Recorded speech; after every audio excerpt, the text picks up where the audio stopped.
안녕하세요. 미국 지식 훌륭하다 미대입니다. 개인 사정이 있어서 영상을 오랜만에 만들게 되었는데요. 다시 모두 부자가 될 때까지 화이팅 하도록 하겠습니다. 모두 부자 되는 거 약속이에요, 약속. 오늘 미증시는 내렸습니다. 다우는 1.76, S&P는 1.55, 나스닥은 1.59 각각 내렸는데요. 역시 1% 이상 움직임은 별것도 아니네요. 우선 러시아 지상군이 수도로 이동한다는 이야기로 증시에 안 좋은 영향을 주면서 시작을 했는데요. 유적지 공격도 있다고 나오고 있고요. 푸틴이 특별 전투 준비 태세를 명령했다는 이야기도 있었습니다. 지금 협상이 진행 중인데요. 잠시 공격을 멈추고 협상에 임했으면 했는데 더 압박해가는 모습을 보이면서 협상에서 유리하게 이끌어 가려고 하는 모습을 보이고 있습니다. 간단하게 우크라이나와 러시아 이슈들로 나오는 이야기들을 보면 푸틴이 단타 치러 갔다가 물려서 스윙이 되는, 그러니까 겁만 주려다가 전쟁까지 난 듯 보인다는 이야기가 있었고요. 푸틴은 전쟁까지는 원치는 않았는데 필요하다면 전쟁까지 할 생각으로 우크라이나에 들어간 것이기 때문에 제재가 있을 거라는 것을 예상하고 시작한 거다라고 하면서, 한편으로는 이것저것 생각을 하고 우크라이나에 들어는 갔는데 생각대로 안 돼서 이러지도 저러지도 못하고 있는 상황이다라는 이야기도 있었습니다. 그리고 오고 가도 못하는 상황이라 핵 이야기까지 꺼낸 거다. 반대로는 핵까지 미리 생각하고 들어간 것이다.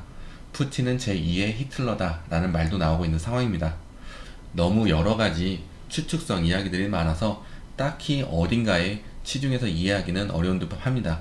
그리고 협상 내용도 제대로 공개된 것도 아니고요. 지금 곡물 가격, 금, 유가 다 오르고 있는 상황입니다. 유가는 100불을 넘어섰고요. 그러면서 인플레이션에 영향을 주고 있습니다. 오늘 국제에너지기구에 속한 31개국에서 비축유를 방출하기로 했는데요. 2011년 이후 처음이고요. 하지만 비축유 방출에도 불구하고 유가가 상승하니 인플레이션이 지속되겠다는 이야기가 나오면서 역시 증시에 안 좋은 영향을 주었습니다. 지난 영상에서 원유 이야기를 해드렸는데요. 원유 상승이 주춤하면 주식 상승이 나올 수 있다고 말씀을 드렸습니다. 그리고 유가가 주춤할 때쯤 무언가의 매수세가 들어오고 있다고 해드렸는데요. 그러면서 지정학적 리스크는 지나갔다는 이야기도 있었고요. 이때쯤 원유가 발산하다가 쭉 끌어내리면서 지수 상승이 크게 나왔었습니다. 근데 지금 원유가 100불 위로 올라섰기 때문에 한동안은 지정학적 리스크가 계속 되지 않을까 하는 생각이 듭니다. 금값도 많이 오르고 있고요. 지금 딱 과거에 전쟁 났을 때 나타난 현상들이 반복이 되고 있는데요.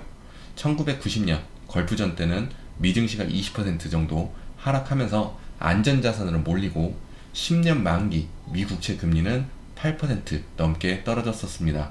금값과 원유는 최고가를 기록했었고요. 원유는 전쟁이 끝나면서 30% 이상 하락했습니다. 지금 금리도 계속 떨어지고 있습니다.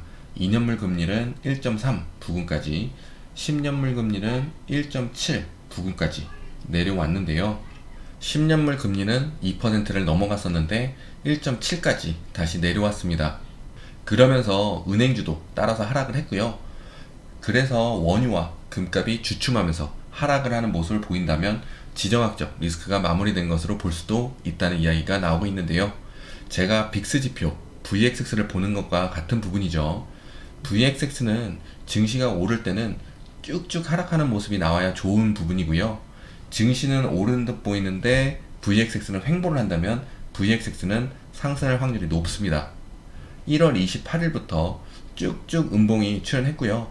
그리고 그때 1분봉이나 5분봉으로 봐도 긴 음봉들이 계속 출현했었습니다. 그러면서 지수는 V자 반등이 나오듯이 쭉쭉 상승해 주었고요. 하지만 요즘 VXX는 횡보하는 모습이었습니다. 그리고 오늘은 컵밴핸들 패턴을 만들면서 상승을 했고요. VXX는 빠르게 하락을 하는지 지켜보시면 좋겠습니다. 다시 돌아와서 원유 가격이 지금 추가 상승이 있을 것으로 예상을 하는데요. 이건 골드만삭스에서 전망한 것이고요. 우선 120불 정도까지 오르고 하락을 예상한다는 부분인데요. 그렇다고 계속 하락으로 보는 건 아니고 저항선으로 보면 되겠습니다. 원유와 금의 하락은 우크라이나와 러시아 이슈가 해결이 되어 간다고 볼 수도 있는 부분입니다.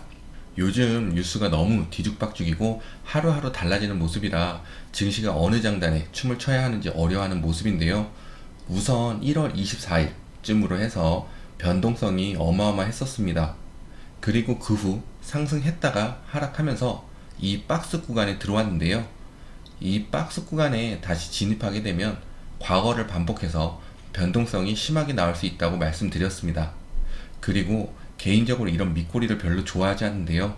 밑꼬리가 있으면 하락하다가도 전저점이 가까워지면 거기까지 빠지려고 하는 차트의 성격이 있어서 2월 24일에 쭉 말아 올린 부분은 좋았지만 하락이 나오게 된다면 전저점이 저기였지 거기까지는 빠져도 되겠네 하면서 굳이 내려갈 필요 없는데 하락이 출현할 수 있습니다.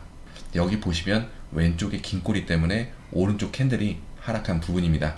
그리고 그 부분 밑으로 하락하니 실방 매물들이 쏟아졌고요. 우선 S&P는 4200 밑으로 해서 맴돌시는 다시 밑꼬리까지 내려가는 모습이 나올 수 있으니 이 부분 주시하시면 좋겠습니다. 다른 이야기로는 애플이 러시아에서 제품을 판매 중지 시킨다 했고요. 지수로는 2월 ISM 제조업 지수가 58.6 상승한 걸로 나왔는데요. 예상치가 58이었습니다. 지금은 원유의 상승으로 인플레이션이 부각이 되는 상황이 되고 있는데요.